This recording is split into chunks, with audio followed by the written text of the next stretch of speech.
The world is a harsh place. It will claw and pull and rip everyone down to dust. People make it worse. They will claw and pull and rip everyone down to get to the top. Once you're at the top, they're only grabbing for you.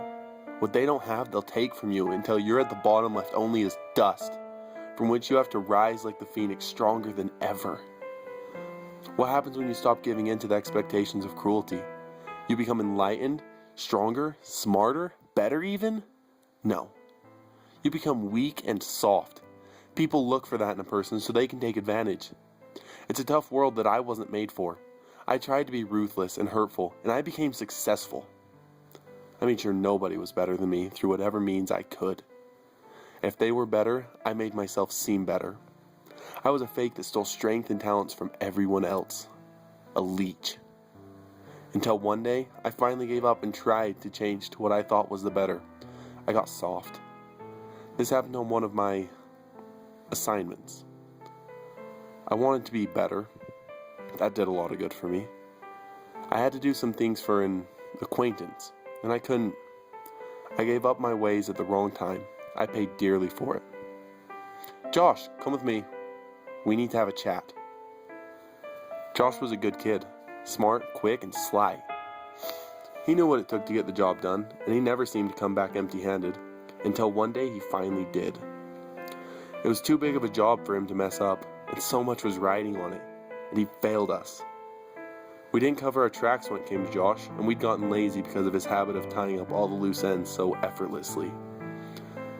This left my acquaintance vulnerable because of Josh's blunder. I was sent to take care of him. What happened, kid? Nothing. I did what I was told. You mean to tell me that you did everything you were asked to by our boss? No, I said I did what I was told. This kid was a traitor and I knew it. He was trying to sell everyone out to cover himself. I always had a knack of keeping myself safe, so I wasn't worried about being caught. Just getting paid. You understand what you're saying, right? We can't have loose ends running around. That's dangerous. Come with me. I led him into an old apartment complex that was nearby. We used this as a safe house. It was fairly nice considering our uses for it. Here's what we're going to do. I'm going to cut you a break, kid. You've got talent, and it's a shame for that to go to waste. We never met, right? I see no reason in doing what the boss told me to, as long as we come to an understanding. Get lost and get out of this town. You'll be safe, and I'll be safe. No one has to know. He looked at me with a big grin.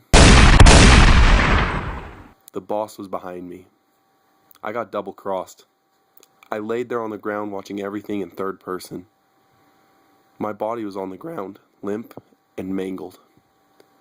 I had no chance to get up, and I immediately assumed I was already dead. I looked a little longer, observing my body. Then I saw it. Half my head had been blown clean off. The boss stood there with a shotgun in his hand. He half turned his body to look out the door of the room we were in and said, "Take this as a lesson, Josh." He was too careful, only worried about himself. He would have wanted out eventually, and that's dangerous. Now that you're in, you're never getting out.